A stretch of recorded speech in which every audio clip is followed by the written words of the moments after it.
A convidada desta edição do TBC Memória veio de uma família pobre e numerosa da zona rural de Pontalina.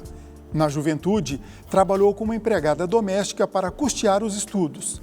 Formou-se em Direito e atuou na advocacia por mais de 30 anos. Hoje, ocupa um importante cargo no Poder Judiciário. Daqui a pouco, eu conto quem é ela.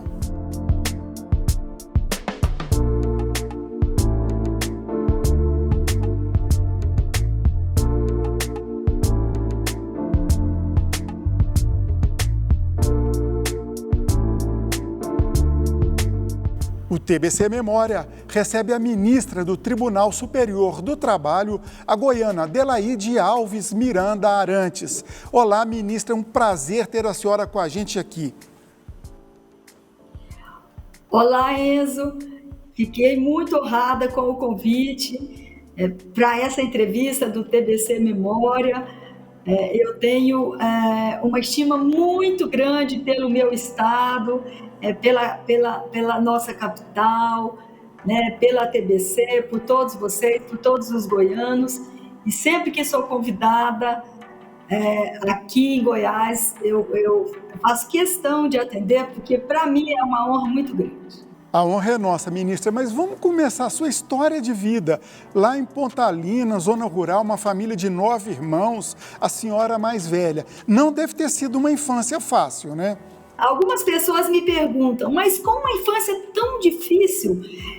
Filha primogênita de 9 irmãos, né? O pai trabalhava na lavoura, a mãe trabalhava em serviços de casa, né? Naturalmente, cuidando dos filhos pequenos. E deve ter sido uma vida muito difícil, mas eu tenho excelentes lembranças da minha infância. Né? Nós morávamos na zona rural, numa propriedade muito próximo dos meus avós maternos, meu avô, minha avó, tios, tias, primos, primas. E nós crescemos todos ali juntos, né? Tenho lembranças ótimas e gosto muito de falar da minha infância, da minha juventude. E além de ter que estudar, tinha a responsabilidade de cuidar dos irmãos mais novos também? Como que era isso? Eu ajudei a mamãe a cuidar de todos, né? Todos os filhos, o papai colocou o primeiro nome com a letra D. Né? Então, o Deide que nasceu, até do Deide que nasceu 1 ano e 5 meses, nós temos diferença de idade de 1 ano e 5 meses, eu ajudei a cuidar. Então, eu tenho uma lembrança bem gostosa, né, de ainda menina ajudando a cuidar daqueles meninos. E sem falar que ajudava também a mamãe na lida de casa, né, porque a mamãe não tinha uma pessoa para ajudar, a nossa condição financeira não permitia. Então, os filhos iam crescendo e todos ajudavam. E foi lá em Pontalina que surgiu o interesse da senhora pelo direito? Parece que a senhora gostava de assistir sessão do Tribunal do Júri. Como é que foi isso? Eu mudei para Pontalina para continuar os estudos. Eu tinha 14 anos. Pontalina tem 17 mil habitantes, né? Naquela época tinha muito menos. Lazer e cultura que tínhamos ali era o salão paroquial, né, onde tinham as festas da igreja e também uma sala de cinema e as sessões do Tribunal do Júri. As sessões do Tribunal do Júri atraía quase toda a população para assistir. E a partir das sessões do Tribunal do Júri, eu ouvindo, né, o promotor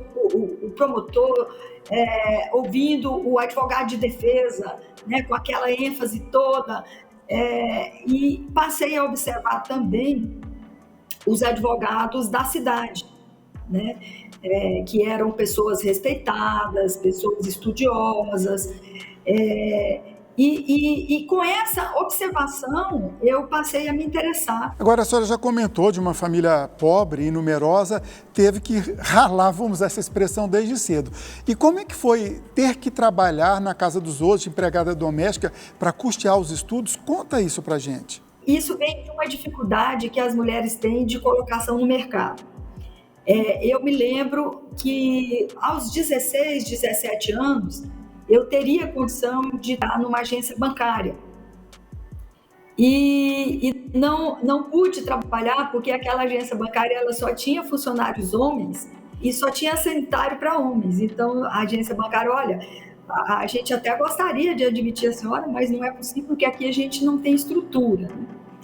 Então, em Pontalina, a opção que eu tinha, e quero dizer que eu tenho muita honra de ter começado a minha carreira como empregada doméstica, mas ali, naquele momento, a opção que eu tinha de ajudar a custear os meus estudos era trabalhar de empregada doméstica. E tive a felicidade de trabalhar na casa de um casal, né, o Hélio e a Sueli, de quem eu me tornei amiga.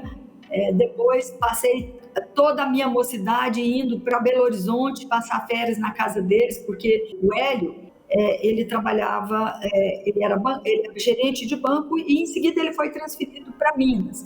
E nós somos amigos até hoje.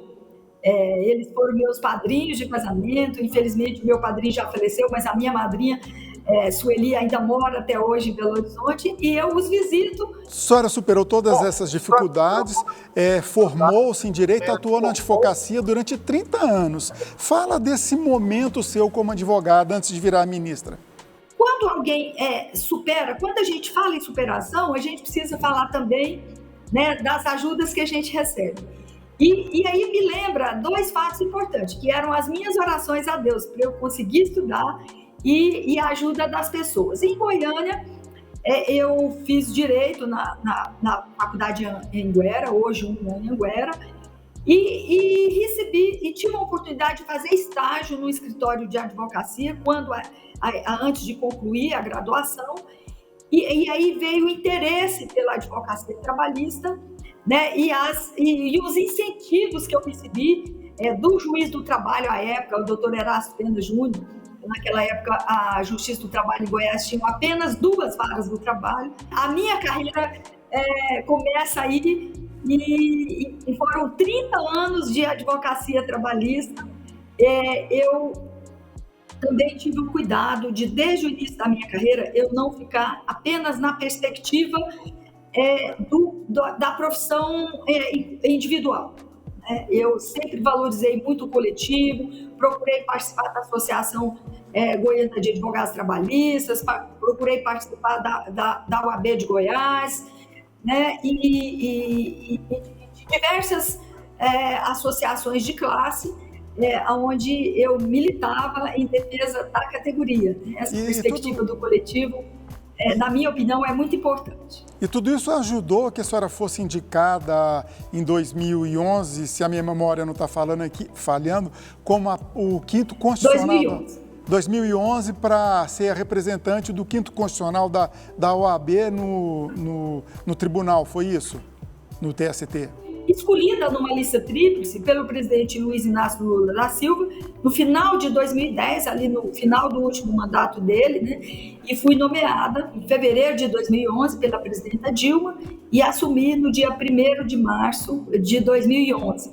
Agora, eu digo para você que essa minha perspectiva de atuação no coletivo me ajudou muito, porque eu estabeleci relacionamentos no Tribunal Superior do Trabalho, estabeleci relacionamentos no Supremo Tribunal Federal, em função do exercício profissional, mas em função também da minha atuação de classe.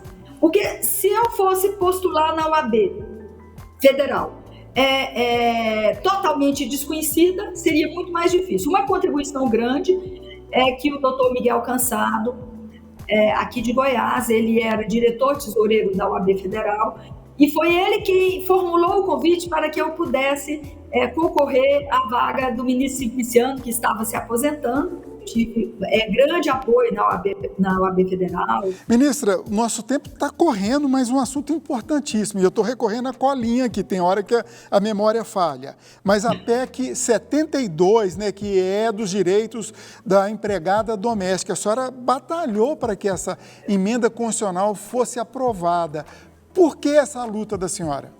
Eu publiquei um livro, né, Trabalho Doméstico, Direitos e Deveres, quando era advogada trabalhista, assim, no meio da minha carreira, e passei a fazer palestras, passei a pesquisar o tema. Esse livro, ele teve 6 edições, só agora que está desatualizado, mas teve 6 edições, e eu participei da 100ª Conferência da Organização Internacional do Trabalho, onde foi aprovada a Convenção 189 de proteção das trabalhadoras domésticas, em todo o mundo, no âmbito da OIT. E lá eu tive a oportunidade de prestar um depoimento na comissão do trabalho doméstico, lá em Genebra, em 2011, falando da importância das domésticas ingressarem na escola superior e eles quiseram aproveitar o meu exemplo para que fosse aprovado um dispositivo recomendando que as empregadas domésticas fossem incentivadas a estudar, né, no âmbito dos mais de 180 países da Organização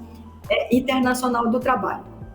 A proposta de emenda constitucional 72 estendeu às domésticas direitos já garantidos a outros trabalhadores pela Constituição Federal. Dentre eles, destaque para o pagamento de 13º salário, férias e fundo de garantia. O nosso tempo está acabando, mas tem 2 assuntos para encerrar que eu gostaria de falar com a senhora. A senhora é casada com o ex-deputado federal Aldo Arantes e fiquei sabendo também que a senhora gosta de correr, fazer corrida de rua. Para encerrar, conta esses 2 lados da sua vida para o telespectador nosso.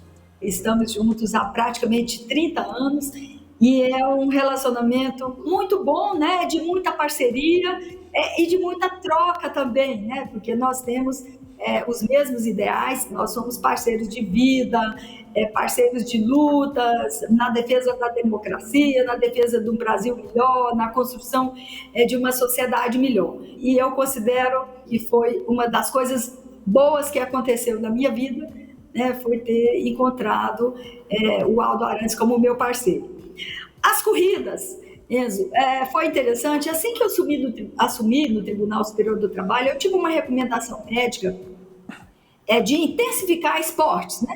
Em razão da faixa etária, essa coisa toda. Procurei um treinador, que é do Tribunal Superior do Trabalho, que é o Sadar, e disse, olha, eu me aposento aos 75 anos, na compulsória, né? Quando o meu ato de aposentadoria tiver para o presidente assinar, eu quero ter opção de esporte. E eu comecei a treinar, naturalmente que eu ainda não faço nem meia maratona e nem tenho essa pretensão, mas corridas de 6 quilômetros, de 5 quilômetros, eu tenho participado, tenho treinado para isso e descobri nas corridas de rua um esporte que realmente eu gosto. Ministra, nosso tempo acabou. Agradeço muito a participação da senhora. Foi uma honra recebê-la aqui no TBC Memória. Muito obrigado e até a próxima. Meus agradecimentos para você, para a TBC, para o TBC Memória. Muito obrigada.